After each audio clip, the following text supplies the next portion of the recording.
रहीम अस्सलाम वालेकुम। आज 14 अप्रैल बरोज़ जुमेरात हम बात करेंगे 3 अहम इशूज़ के हवाले से। डिप्टी स्पीकर जो कि कायम मुकाम स्पीकर हैं, उन्होंने पाकिस्तान तहरीक इंसाफ के 123 अरकान असम्बली के इस्तीफ़े मंजूर कर लिए। पाकिस्तान मुस्लिम लीग नून की और अपोजिशन की हुकूमत नहीं चाहती थी कि पाकिस्तान तहरीक इंसाफ के इस्तीफ़े मंजूर हों। ये चाहते थे कि तकरीबन 2 से 3 माह तक इस मामले को हम लटकाए रखेंगे और फिर उसके बाद हम अगले इलेक्शन का भी ऐलान कर देंगे। और कुछ इसमें जो हामिद मीर जैसे लोग ये कहते थे कि पहले भी पाकिस्तान तहरीक इंसाफ ने 2014 में भी दिए थे इस्तीफ़े, लेकिन ये पुरानी तनख्वाह पर काम करना शुरू कर देंगे। लेकिन डिप्टी स्पीकर ने तारीख़ रकम कर दी है। डिप्टी स्पीकर का जो नोटिफिकेशन है वो मैं आपको पढ़ के सुनाऊँगा, बड़ा अहम है। उसके साथ हम बात करेंगे कि पाकिस्तान तहरीक इंसाफ के चेयरमैन इमरान ख़ान ने एक ख़त लिखा है जिसको मैं ख़तरनाक ख़त इस वजह से करार दूँगा कि उस ख़त के अंदर पाकिस्तान तहरीक इंसाफ ने दबंग एक मौक़िफ़ लिया है और उसके 6 पैराग्राफ हैं। उस ख़त के तमाम पैराग्राफ मैं आपको पढ़ के सुनाऊँगा। साथ हम बात करेंगे कि सोशल मीडिया जो एक्टिविस्ट हैं पाकिस्तान तहरीक इंसाफ के, और उनको जिस तरीके से हरासा किया जा रहा था पूरे पाकिस्तान में और शिकायत आ रही थी, उस पर इस्लामाबाद हाई कोर्ट में एक दरख्वास्त दायर की गई थी और इस्लामाबाद हाई कोर्ट ने सियासी जमातों के वर्कर्स सोशल मीडिया एक्टिविस्ट्स को हरासा करने से रोक दिया है। FIA को लाहौर इस्लामाबाद हाई कोर्ट ने डायरेक्टर साइबर क्राइम विंग को कल ज़ाती हैसियत में तलब कर लिया है और कहा है कि FIA किसी तौर पर भी सोशल मीडिया एक्टिविस्ट को हरासा ना करे। चीफ जस्टिस अतहर मिनल्ला साहब ने कहा कि अगर आप रात को भी ये दरख्वास्त ले आते तो आपकी दरख्वास्त सुन ली जाती। इस्लामाबाद हाई कोर्ट ने केस की समाअत कल सुबह 10 बजे तक मुलतवी की। पाकिस्तान तहरीक इंसाफ के सोशल मीडिया एक्टिविस्ट को मुबैना तौर पर हरासगी का जो मामला था और उस मामले पर PTI के अली नवाज़ अवान ने इस्लामाबाद हाई कोर्ट से रुजू किया था। दरख्वास्त में सेक्रेटरी दाखिला, IG Islamabad, police, IG Punjab, DG FIA और DG FIA cyber crime wing को फ़रीक बनाया गया था। तहरीक इंसाफ की दरख्वास्त में यह मौक़िफ़ अपनाया गया था कि जो सोशल मीडिया एक्टिविस्ट हैं उनके घरों पर गैर कानूनी छापे मारे जा रहे हैं, उनको हरासा किया जाता है, उनकी फैमिलीज़ को हरासा किया जाता है। दरख्वास्त में यह मौक़िफ़ अख्तियार किया गया कि PTI सोशल मीडिया एक्टिविस्ट के ख़िलाफ़ मुख्तलिफ़ नौइयत के मुकदमात दर्ज किए गए हैं। हुक्मरान जमात की इमा पर कारकुनान के ख़िलाफ़ कार्रवाइयाँ शुरू की गई हैं। दरख्वास्त में कहा गया कि इजहार आज़ादी राय हर शहरी का बुनियादी हक़ है जिसे नज़रअंदाज नहीं किया जा सकता। पार्टी कारकुनान को गैर कानूनी तौर पर हरासा करने से रोका जाए। और दरख्वास्त में कहा गया कि सियासी बुनियादों पर चार दीवारी पामाल करने वालों के ख़िलाफ़ सख्त कार्रवाई का हुक्म दिया जाए और FIA और पुलिस की कार्रवाइयों को अदालती फ़ैसलों के तनाज़ुर में गैर कानूनी डिक्लेयर किया जाए। फैसल चौधरी एडवोकेट ने अली नवाज़ अवान की जानिब से इस्लामाबाद हाई कोर्ट में ये दरख्वास्त दायर की थी। इस्लामाबाद हाई कोर्ट ने कल सुबह 10 बजे के लिए DG FIA cyber crime wing को तलब कर लिया है सारे रिकॉर्ड के साथ।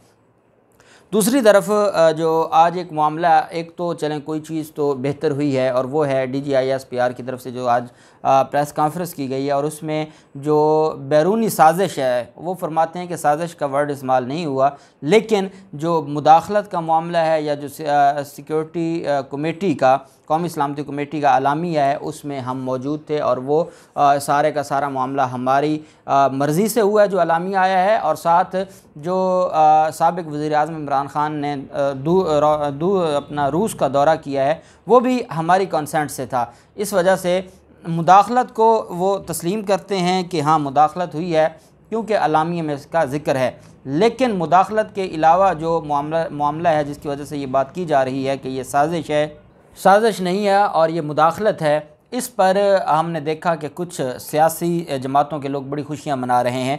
मैं उनसे कहूँगा कि DG ISPR ने तो अपना एक मौक़िफ़ दिया है कि अलामिया के अंदर साजिश का ज़िक्र नहीं है, मुदाखलत का ज़िक्र है। अब मैं इनको बताता हूँ कि कानून में मुदाखलत और साजिश में क्या फ़र्क होता है। और एक बात मैं आपको बता दूँ, साजिश हमेशा खुफिया होती है और खुफिया तरीके से कोई कंस्पिरेसी करता है किसी के ख़िलाफ़, लेकिन जो मुदाखलत है इसको कहा जाता है कि ये सीधी सीधी बदमाशी है। जब आप किसी इंटरफेरेंस करने लग जाते हैं किसी के मामलात में, साजिश से ज़्यादा ख़तरनाक मुदाखलत होती है। और हम मुख्तलिफ़ ममालिक हैं, वो मुख्तलिफ़ ममालिक के हवाले से हमेशा साजिशें करते रहते हैं और ये एक साजिशी जो थ्योरी है वो साजिशी थ्योरी चलती रहती है, लेकिन जब कोई मुदाखलत करने लग जाए तो फिर बात ख़त्म हो जाती है। फिर उसके बाद आपकी जो सवरेनिटी है उसके ऊपर सवाल उठना शुरू हो जाता है। तो इस वजह से जो आज ये खुशियाँ मना रहे हैं कि देखें DG ISPR ने कहा है कि साजिश नहीं हुई, सिर्फ मुदाखलत हुई है, उनको मैं ये बता देना चाहता हूँ कि मुदाखलत बड़ा जुर्म है जो मुदाखलत का मामला है। और आज वो लोग भी जो आजकल कुछ ज़्यादा ही फ़ौज की तारीफ़ें कर रहे हैं, जो जिनके मुंह से कभी फ़ौज का लफ्ज़ नहीं निकलता था।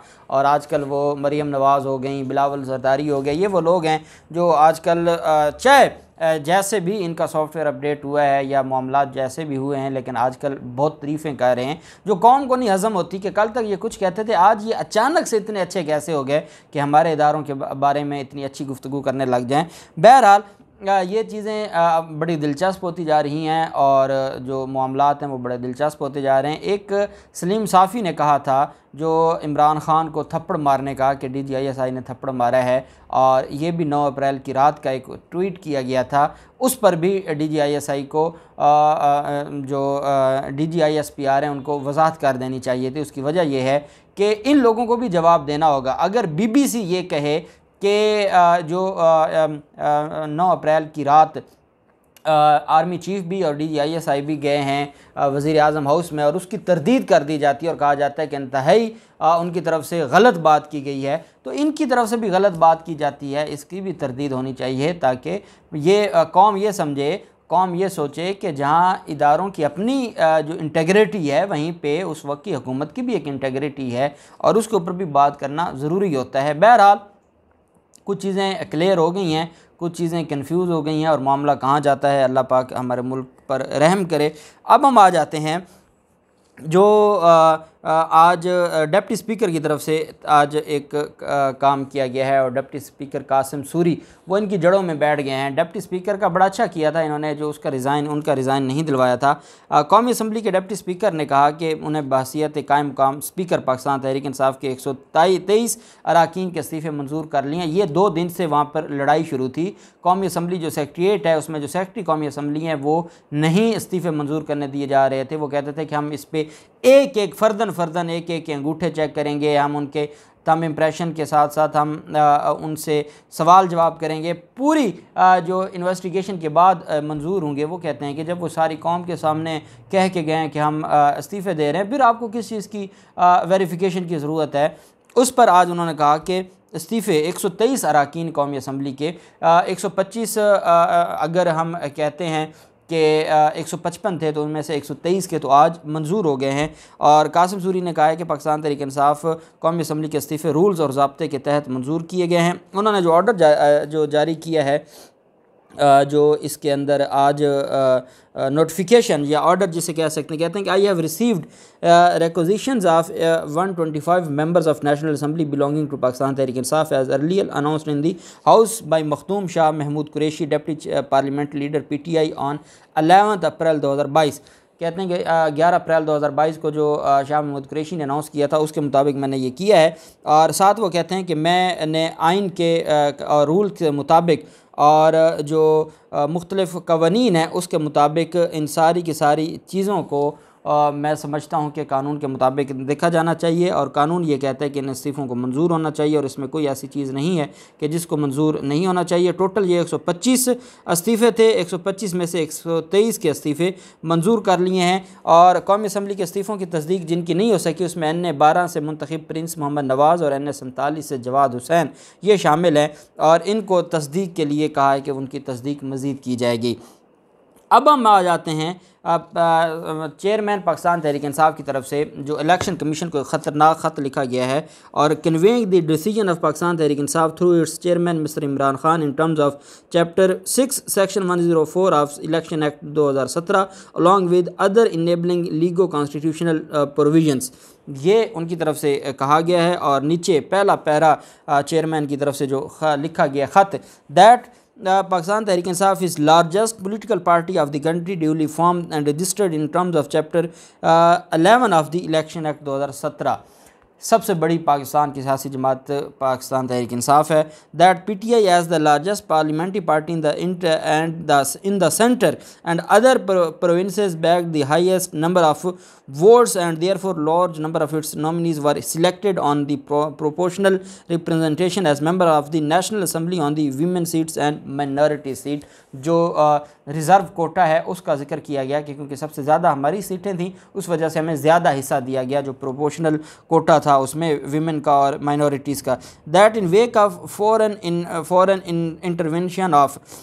intervention into internal affairs of Pakistan and the events and circumstances related thereto, PTI decided not to be the part of the ultra constitutional exercise of regime change and formation of as imported government का हिस्सा नहीं है। thus resigned from its all the seats of the National Assembly, general seat, women as well as minority special seats on 11/4/2022 को, कि हम 11/4/2022 को जो बैरूनी साजिश हुई है उसकी वजह से जो इम्पोर्टेड हुकूमत नामंजूर का हमने नारा लगाया और हमने रिज़ाइन कर दी और हमारी जो ख़वातीन और माइनॉरिटीज़ की सीटें थी वो भी सारी की सारी हमने फारिग कर दी।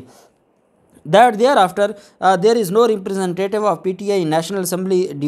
Defectors have been already proceeded against in terms of Article 63A of Constitution of Pakistan. उन्होंने कहा कि हमारा कोई भी इस वक्त नुमाइंदा पाकिस्तान तहरीक इंसाफ का असम्बली में नहीं है। जो मुनहरफ हैं उनके खिलाफ आर्टिकल 63A के ख़िलाफ़ पहले ही कार्रवाई जारी है। इस वजह से हमारा ना कोई हमारे नाम से कोई पार्लियामेंट में काम किया जाए, ना किसी कमेटी में हमारे किसी नाम से शामिल किया जाए PTI के, ना ही अपोजिशन लीडर PTI के नाम का बनाया जाए। पाकिस्तान तहरीक इंसाफ ने अपना सफाया कर दिया है, इस झाड़ू फेर दिया है जो नेशनल असम्बली है। आगे I hereby withdraw all names given in the list to the commission in priority on women as well as minority seat. I therefore declare that PTI will not be a party to any proceedings, steps or action taken in its behalf on any forum and will outrightly reject any all efforts to use the name of PTI। एक तो withdraw कर लिया तमाम जो नाम थे ख़वातीन की सीटों पर और माइनॉरिटी सीटों पर, उसके अलावा कोई भी PTI के नाम से काम होगा उसके हम ज़िम्मेदार नहीं होंगे और उसका PTI के साथ कोई तल्लक नहीं होगा। It is further clarified that since there is no member of PTI in National Assembly at present, whether general seat, lady seats or minority seats, therefore there is no parliamentary party present in the House of National Assembly on the name of PTI, nor anybody can be appointed as leader of the opposition, member of committee or any other designation in the assembly। Pakistan Tehreek इंसाफ के नाम से कोई पार्लिमानी party मौजूद नहीं है इस वक्त national assembly में, ना कोई अपोजिशन लीडर, ना कोई किसी कमेटी का हेड बनाया जाए PTI के नाम से। ये इमरान खान ने ख़त लिखा है। In view of all aforenoted legal constitutional clarification, it is requested that any abuse of any type on any forum on the term name of PTI be rejected and appropriate action be taken against such wrongdoing, कि जो इस तरह का wrong करता है उन wrong doors के ख़िलाफ़ कार्रवाई होनी चाहिए। ये इमरान खान ने ये पाकिस्तान तहरीक इंसाफ ने ये ख़त लिखा है। चेयरमैन पाकिस्तान तहरीक इंसाफ के ये दस्तखत मौजूद है और Babar Awan senior advocate Supreme Court की तरफ से ये जमा करवाया गया है आज इलेक्शन कमीशन में। तो ये है वो ख़तरनाक ख़त जो इमरान खान ने एक तो मुनहरफ अरकान के भी उम्मीदों पर पानी फेर दिया है, माइनॉरिटीज़ और लेडीज़ सीट्स वालों के ऊपर भी जो उनकी उम्मीदों पर भी पानी फेर दिया, और जिनको ये लगता था कि मुनहरफ अरकान को ये अपोजिशन लीडर बना देंगे क्योंकि मुनहरफ अरकान के अलावा तो इनके बचता कुछ नहीं है। ये वो वाहिद असम्बली है जिसमें अपोजिशन है कोई नहीं, और टोटल ये ख़ुद तो 174 है, इधर से कोई एक बंदा निकालेंगे तो उनकी हुकूमत टूट जाएगी। 2 लोगों पर तो उनकी हुकूमत खड़ी है। मामला दिलचस्प हो गया। अल्लाह पाक पाकिस्तान का हामी नासिर हो। बहुत शुक्रिया। अल्लाह हाफ़िज़। पाकिस्तान जिंदाबाद।